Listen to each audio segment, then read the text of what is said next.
ప్రియమైన ఆకాశవాణి శ్రోతలకు నమస్కారం. సభక్తికంగా ఆకాశవాణి సమర్పిస్తున్న మన ఆలయాలు కార్యక్రమానికి స్వాగతం. శ్రీ మహావిష్ణువు పరిపూర్ణ మానవుడిగా దాల్చిన అవతారం శ్రీరామ అవతారం. మానవ రూపంలో ఈ భూమిపై అడుగుపెట్టిన ఆ దివ్యమూర్తి పురుషోత్తముడిలా ఎలా ఉండాలో ఆచరణలో చూపించాడు. చైత్రమాసం నవమి నాడు జన్మించిన శ్రీరాముడు ప్రజా శ్రేయస్సే లక్ష్యంగా రామరాజ్యాన్ని నెలకొల్పాడు. అందుకే భక్తుల మానస మందిరాల్లో గూడు కట్టుకున్నాడు. మన దేశంలో రామాలయం లేని ఊరే లేదంటే అతిశయోక్తి కాదు. అలా బోధన్ పట్టణం షక్కర్ నగర్లో వెలిసిన శ్రీ సీతారామచంద్ర స్వామి ఆలయం పవిత్ర పుణ్యక్షేత్రాలలో ఒకటిగా భాసిల్లుతోంది. ఆ క్షేత్ర వైభవాన్ని ఈ వారం మన ఆలయాలు కార్యక్రమంలో తెలుసుకుందాం, తరిద్దాం.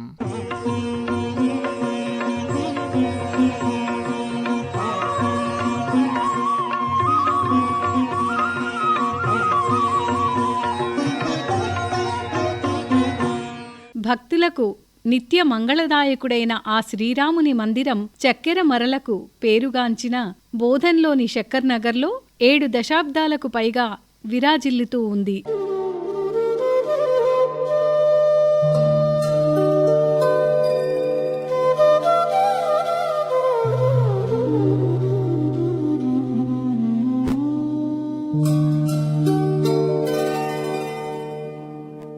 షక్కర్ నగర్ శ్రీరామ మందిరం నిజామాబాద్కు 30 కిలోమీటర్ల దూరంలో కొలువుదీరి ఉంది.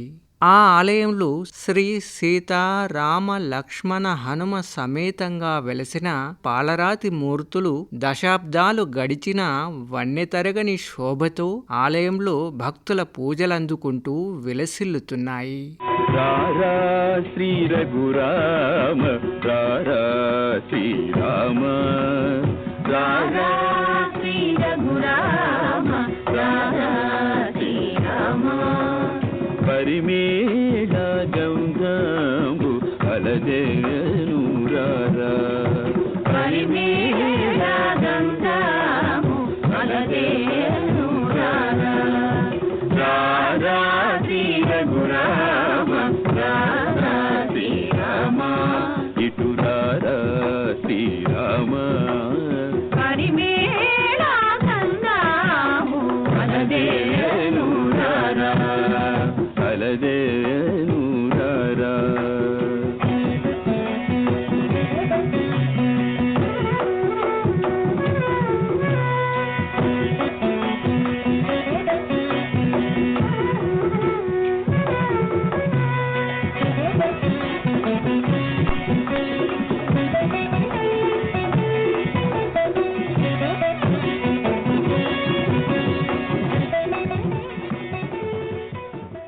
సుమారు 2 ఎకరాల విస్తీర్ణంలో శ్రీరామ మందిరం షక్కర్ నగర్లో కొలువై ఉంది. నిజాం షుగర్ ఫ్యాక్టరీ యాజమాన్యమే ఈ ఆలయ స్థాపకులు కావడం విశేషం. ఖరనామ సంవత్సర కార్తీక శుద్ధ దశమి గురువారం అనగా 1951వ సంవత్సరం నవంబరు 8వ తేదీన శైవ ఆగమన శాస్త్రోక్తంగా పాలరాతి విగ్రహాలతో ప్రతిష్ఠింపబడిన మందిరం నేటికి జీవకళలొలికే విధంగా ప్రతిష్ఠ చెందింది.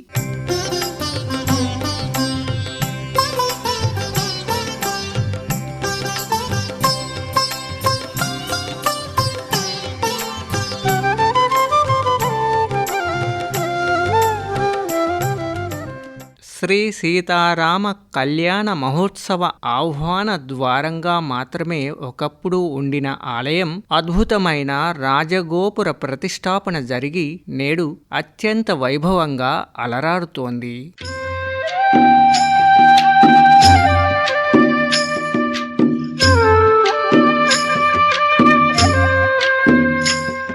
ఈ రాజగోపుర ప్రతిష్టాపన మహోత్సవం శ్రీ శ్రీ శ్రీ జగద్గురు శంకరాచార్య విద్యానంద భారతీ స్వామి వారి కరకమలాల మీదుగా జరిగింది. శ్రీరామ జయ రామ శ్రీరామ జయ రామ శ్రీరామ జయ రామ శృంగార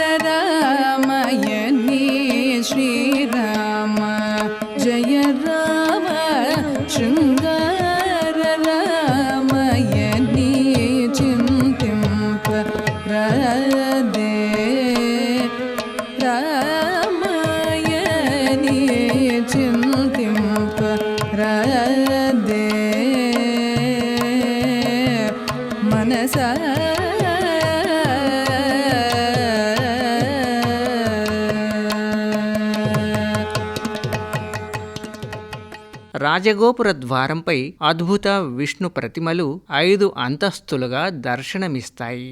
గోపురం పైభాగాన అంతస్తుల వారీగా ఒకవైపు వరాహమూర్తిని, మరోవైపు నృసింహమూర్తులు నేత్రపర్వంగా కానవస్తాయి. శంఖ చక్ర గదాయుధ హస్తాలతో అవతారమూర్తి దివ్య మంగళమూర్తులు ఎంతగానో ఆకట్టుకుంటాయి.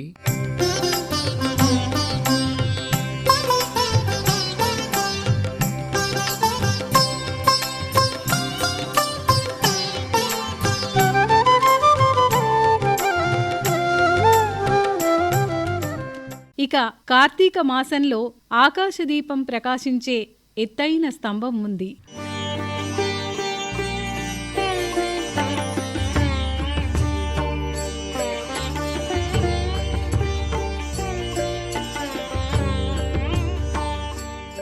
అలాగే ధ్వజస్తంభం ఎత్తైనదిగా దూరం నుండే పొడవుగా కనిపిస్తూ ధ్వజస్తంభం వేదికను ఆనుకొని నడుమ సింధూరమూర్తి అయి హనుమంతుని దివ్య సన్నిధానం అలరారుతుండగా ఒకవైపు తొలి పూజలందుకునే వినాయకుడు, మరోవైపు శ్రీ సుబ్రహ్మణ్యేశ్వరుడు సింధూర నాగప్రతిమగా శోభిల్లుతూ భక్తుల పూజలందుకుంటున్నారు.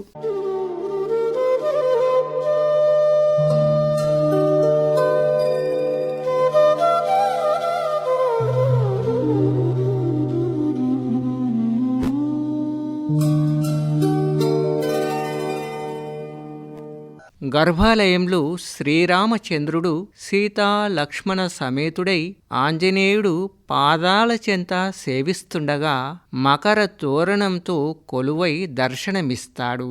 చూడగల్గెను రాముని సుందర రూపము, చూడగల్గెను రాముని సుందర రూపము, చూడగల్గెను రాముని సుందర రూపము. వేడుకలర శ్రీ భద్రాద్రి విభుని రాఘవ ప్రభుని నేడు చూడగల్గెను రాముని సుందర రూపము, మా రాముని సుందర రూపము, రఘురాముని సుందర రూపము.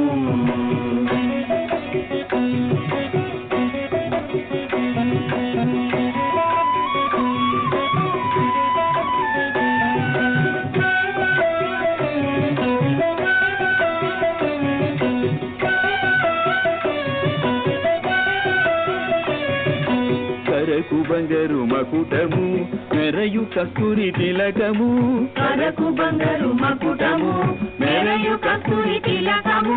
కరమైన బొమ్మలు కరుణ గురియు కందొయి కలుగు స్వామిని చూడగల్గెను రాముని సుందర రూపము, మా రాముని సుందర రూపము, రఘురాముని సుందర రూపము.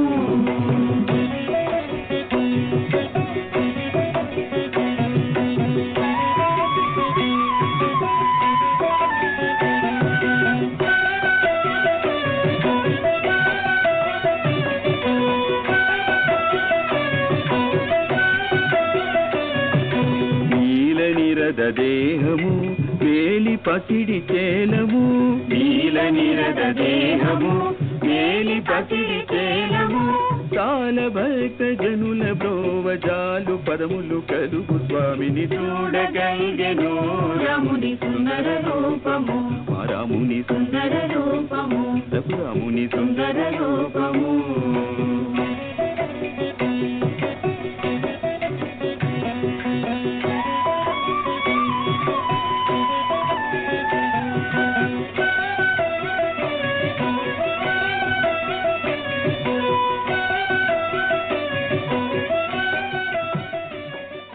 ముందు ఉత్సవ విగ్రహాలు కళ్యాణమూర్తులుగా పూజలు అందుకుంటూ ఉంటాయి. నిత్య ధూపదీప నైవేద్యాలతో అర్చకులు పూజలు నిర్వహిస్తారు.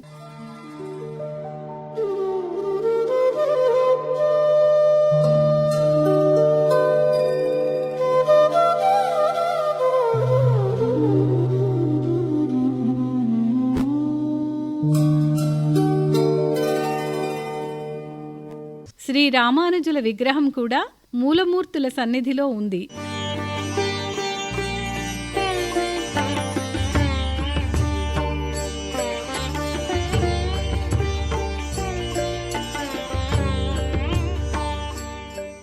ఇక సీతారామ కళ్యాణ మహోత్సవం ఈ ఆలయంలో జరిగే విశిష్ట కార్యక్రమం. వేలాది మంది భక్తులు భక్తి తన్మయత్వంతో వీక్షిస్తుండగా ప్రత్యేక వేదికపైకి కళ్యాణమూర్తులను మంగళ వాయిద్యాలతో తెచ్చి కూర్చుండబెట్టి సమంత్రోక్తులతో శాస్త్రోక్తంగా జరిగే కళ్యాణ వేడుకను కనులారా చూసి తరించవలసిందే.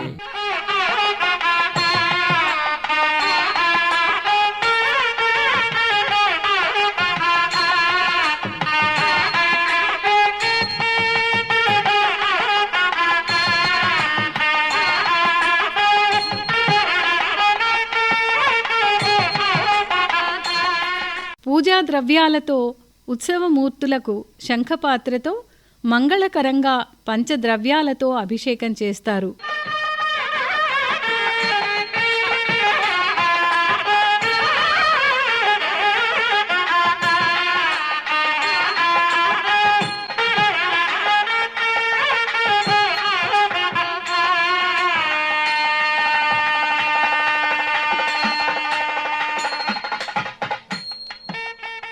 పట్టు వస్త్రాలు ధరింపజేసి పుష్పమాలాభిషక్తులను చేసి చేతులకు పవిత్ర కంకణాలు కట్టుకొని కళ్యాణ కార్యక్రమం ఆచరిస్తారు. సీతారాములకు బాసికాలు కట్టి రాములకు పవిత్ర జంధ్యం వేసి తెర వెనుక అందంగా తెర తీస్తే బంధంగా సీతారాముల వివాహ వేడుక జరిపిస్తారు. సీతమ్మ వారికి పవిత్ర మంగళ సూత్రధారణ చేయించి తలంబ్రాల వేడుకను తన్మయానంద భరితంగా నిర్వహిస్తారు. కళ్యాణ సేవలో పాల్గొన్న దంపతులు తాంబూలాది సత్కారాలు, తీర్థ ప్రసాదాలు, అక్షిత ఆశీర్వాదాలు పొంది ప్రసన్నులవుతారు.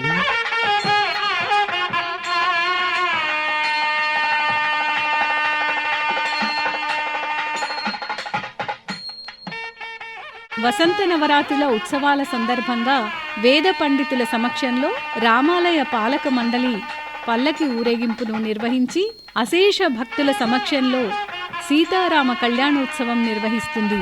అదేవిధంగా శ్రీరామ పట్టాభిషేక మహోత్సవాన్ని కూడా అంగరంగ వైభవంగా నిర్వహిస్తుంది.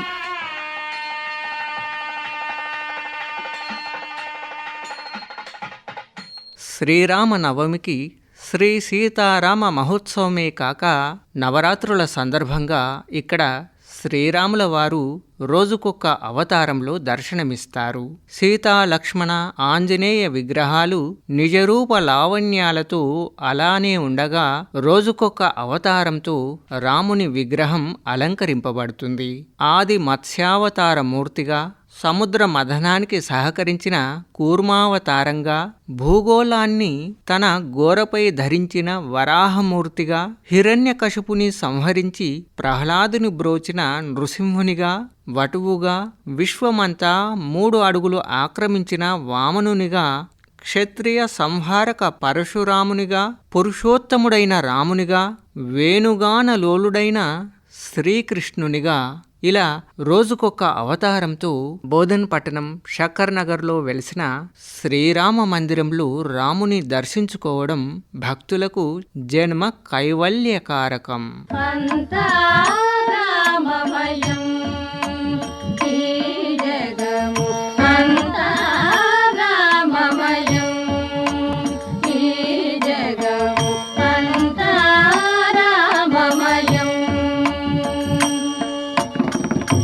అంతరంగమున ఆత్మారాము గణంతరూపమున వింతలు సలుపగ అంత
శ్రీరామరక్ష సర్వ జగద్రక్ష అని చాటి చెబుతూ ఈ క్షేత్రం 7 దశాబ్దాలుగా అందరి ఆరాధనలు అందుకుంటోంది. భద్రాద్రిలో లాగానే ఇక్కడ కూడా మందిరంలో శ్రీరామచంద్రుడు పశ్చిమాభిముఖంగా కొలువై ఉండటం ప్రాశస్త్యాన్ని సంతరించుకుంది. అందుకే ఈ క్షేత్రాన్ని 2వ భద్రాద్రిగా కూడా పిలుస్తూ ఉంటారు. ఇదిగో భద్రాద్రి గౌతమి అదిగో చూడండి, ఇదిగో భద్రాద్రి గౌతమి అదిగో చూడండి.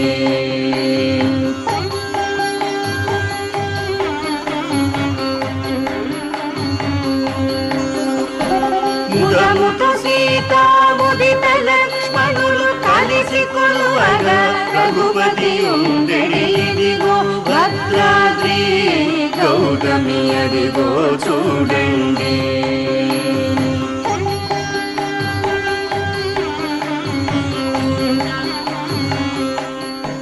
ప్రధాన ఆలయానికి వెళ్ళే ప్రాంగణంలోనే ఎత్తైన చిన్న మందిరంలో గోపురంపై తిరునామం, శంఖ చక్రాలు ద్యోతకమవుతుండగా మందిరం ఎదుటే శ్రీ మహావిష్ణువు నల్లరాతి మూర్తి రూపంలో దర్శనమిస్తాడు.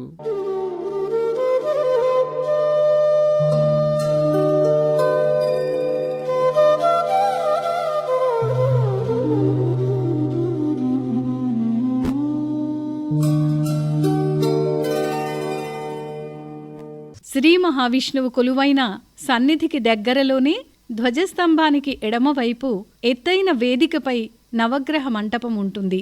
గ్రహదోష నివారణార్థం భక్తులు ఇక్కడ పూజలు నిర్వహిస్తూ ఉంటారు.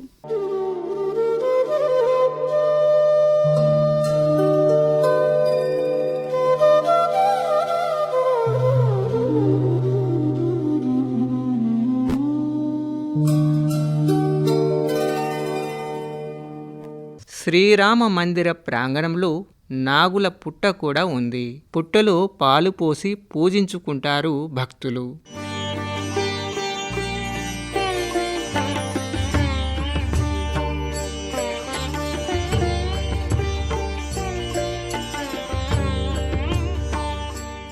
ఆలయంలోని విఘ్నేశ్వర, సుబ్రహ్మణ్యేశ్వర, విష్ణుమూర్తి నవగ్రహాల సన్నిధానంలో కూడా పూజలు, అర్చనలు జరిపించి ఆలయ ప్రదక్షిణలు గావించుకొని షటగోప ఆశీర్వచనాలు, పవిత్ర తీర్థం, ప్రసాదం గ్రహించి భక్తులు తాము కోరిన కోరికలు తీర్చే ఇలవేల్పులుగా సీతారాములను భక్తితో సేవించుకునే పవిత్ర ఆలయం శ్రీరామ మందిరం.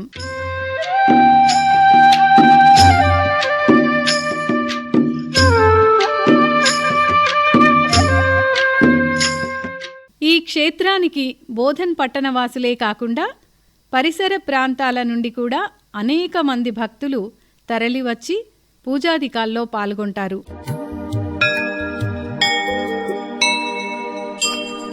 ఈ క్షేత్ర విశిష్టత గురించి ఆలయ ఇన్ఛార్జ్ నాగుల శంకర్ గారి మాటల్లో.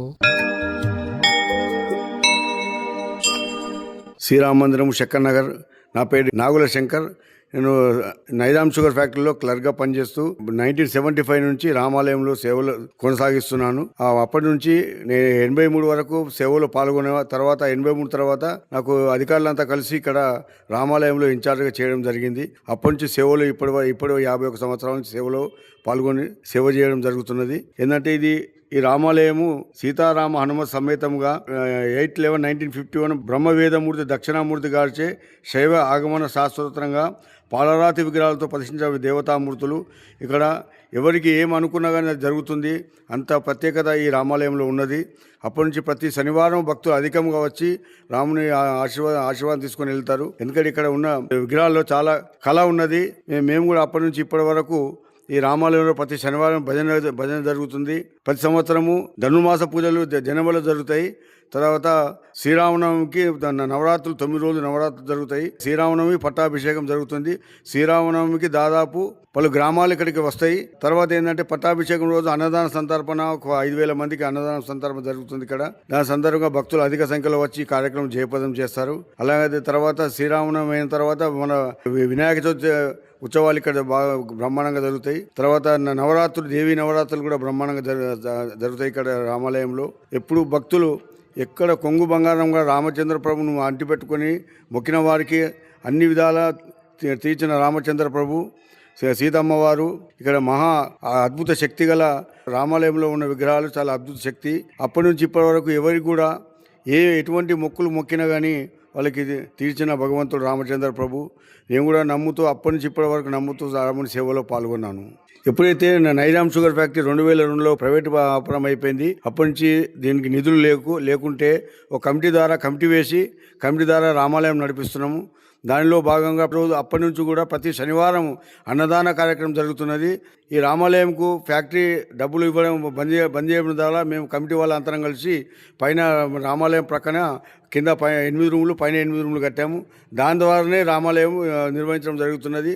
ప్రతి శనివారం అన్నదాన కార్యక్రమంకు భక్తులు అధిక సంఖ్యలో వచ్చి భోజనాలు, ప్రతి వారము 300 నుంచి 400 మంది వరకు భోజనాలు చేస్తారు ప్రతి శనివారం. అది భక్తుల విరాళంతోనే జరపబడుతుంది. ఒకవేళ భక్తులు లేని సమయంలో మన ఎంవి శర్మ గారని మా శ్రీరామ మందిరం ప్రధాన కార్యదర్శి గారు, అధ్యక్షులు గారు మొత్తము దాని విషయంలో ఎటువంటి ఇబ్బంది కలగకుండా వాళ్ళు చూస్తారు. వాళ్ళు ఎప్పుడు మాకు దాతలు దొరకకుండా కానీ శర్మ గారు ప్రతి ఏ రోజు తక్కువ పడితే ఆ రోజు అతనే మొత్తం చేస్తాడు. అప్పటి నుంచి ఇప్పటి వరకు దినాభివృద్ధి చెందుతూ రామాలయంలో ఎటువంటి ఫ్యాక్టరీ ప్రైవేట్ అయినా కూడా ఎటువంటి ఇబ్బంది కలగకుండా రామాలయంను నడిపిస్తున్నాము. రామాలయంలో రాముని గుడి ముందు హనుమాన్ విగ్రహము, తర్వాత ప్రక్కన విష్ణుమూర్తి విగ్రహము, నవగ్రహాల టెంపుల్, ఈ గుడి ప్రాంగణము 2.5 ఎకరాల్లో ఉన్నది. దీనికి ఎటువంటి ఇబ్బంది లేకుండా మేము ఒక కమిటీ ద్వారా ఈ మందిరమును నిర్వహించుటకు నిర్ణయించినాము. ఈ కమిటీ ఇప్పుడు ఈ రామాలయం నడవాలంటే అందరు ఏకాభిప్రాయంతో 16 పోర్షన్స్ కట్టాము రామాలయంలో. దాని ద్వారానే ఈ రామాలయం అభివృద్ధి అవుతున్నది. అలాగనే ప్రతి కళ్యాణ మండపంలో పెళ్లి చేసుకున్న వారు మామూలు చిన్న ఫంక్షన్స్ చేస్తే 6,000 రూపాయలు తీసుకోవడం జరుగుతుంది. పెళ్లి కళ్యాణం చేస్తే 12,500 రూపాయలు తీసుకోవడం జరుగుతుంది. ఇక్కడ రామాలయంలో ఇప్పటి వరకు ఈ 70 సంవత్సరాలు ఎంతోమంది రామాలయంలో కళ్యాణ మండపంలో పెళ్లిళ్ళు చేసుకున్న వాళ్ళు చాలా హాయిగా సుఖంగా ఉన్నారు. రాముని ఆశీర్వాదంతో ఎప్పుడు అందుకోసం కోరుకొని ఇక్కడ పెళ్లి కోసం చాలామంది వచ్చి పెళ్లి చేసుకున్నారు, బుక్ చేసుకుంటారు. వాళ్ళు ఆరోగ్యాలతో హాయిగా ఉన్నారు భగవంతుని ఆశీర్వాదంతో ఇప్పటి వరకు. జై శ్రీరామ్.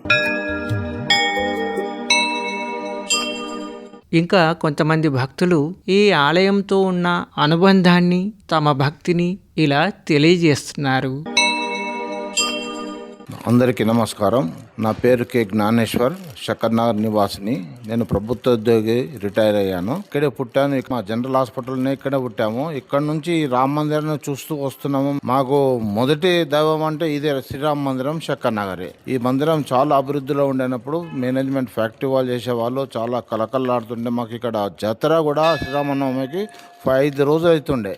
తర్వాత ఉగాది కూడా 9 దినాలు కూడా చాలా ఘనంగా నడుస్తుండే. బుర్ర కథలు, హరికథలు, వివిధ సాంస్కృతిక కార్యక్రమాలు చాలా హడావిడిగా ఉంటుండేను. చాలా మంది జనం పోగైతుండేను. ఇప్పుడు ఫ్యాక్టరీ ప్రైవేట్ పరం అయినప్పటి నుంచి ఇక్కడ ఉన్న వాళ్ళందరూ మైగ్రేషన్ అయిపోయారు, షిఫ్టెడ్ అయిపోయారు, వెళ్ళిపోయారు. కొంతమంది ఇదే అంటారు. దాని లోపల పబ్లిక్ తక్కువైపోయారు. అందరూ ఇండ్లు అమ్మేసుకొని వెళ్ళిపోవడం వలన కొంచెం ఇదైంది. ఇప్పుడు గుడి మెయింటెనెన్స్ బాధ్యత కూడా మన ఓన్గా కమిటీ చేసుకొని వాళ్ళే నిర్వహిస్తున్నారు. ఇంతకుముందు నిజాం చక్కెర కర్మాగారం వాళ్ళే నిర్వహించేవాళ్ళు. మాకు అలాంటప్పుడు ఏమి ఇబ్బంది లేకుండే. ఇప్పుడు మాకు ఇబ్బంది తెలుస్తున్నది. ఏందనంటే మేనేజ్మెంట్ ఎంత కష్టపడి ఇప్పటిదాకా మెయింటైన్ చేసిందో ఇప్పుడు మేము ఒక్కొక్క రూపాయి ఎంత పోగు చేసుకుంటా మేము ఇది చేస్తున్నాం. పోగు చేసుకుంటూ ఇది నడుపుతున్నాము. ఇప్పటికి ఈ స్థితి ఉంది. దీన్ని గవర్నమెంట్ వాళ్ళు కూడా చూసి ఇది చేసుకొని ఒక దృష్టికి తీసుకురావాలని మా యొక్క మనవి. జై శ్రీరామ్.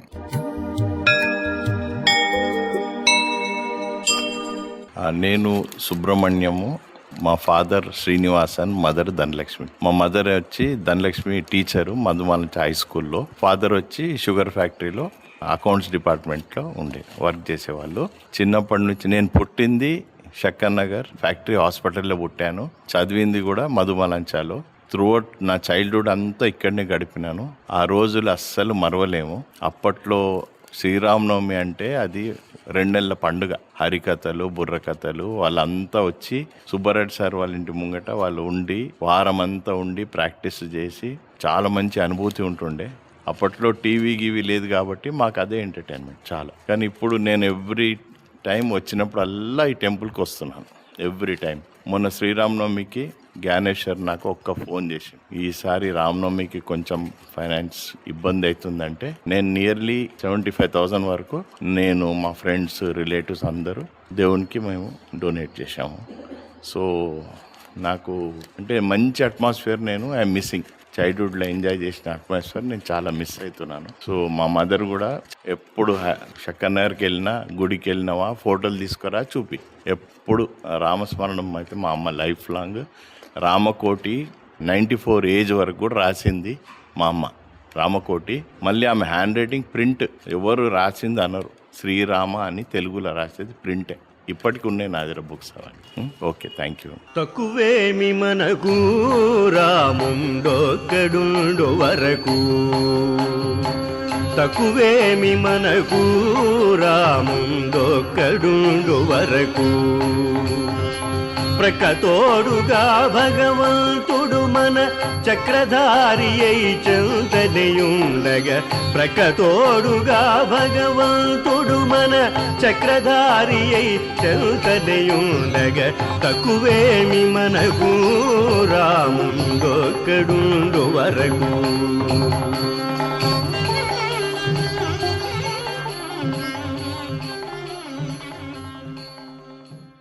శ్రీరామునికి సాటిగల మేటి ఈ లోకంలో లేరనే చెప్పాలి.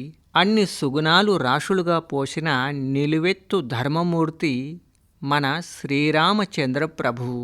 అటువంటి ధర్మమూర్తి శ్రీరామచంద్రుడి ఆశీస్సులు మనందరిపై ప్రసరించాలని సభక్తికంగా వేడుకుందాం. జై శ్రీరామ్. ఇది ఈ వారం కార్యక్రమం. తిరిగి వచ్చే వారం ఇదే సమయానికి మరొక ఆలయ విశేషాలతో ప్రసారమవుతుంది మన ఆలయాలు కార్యక్రమం. అందాక సెలవా మరి. నమస్తే.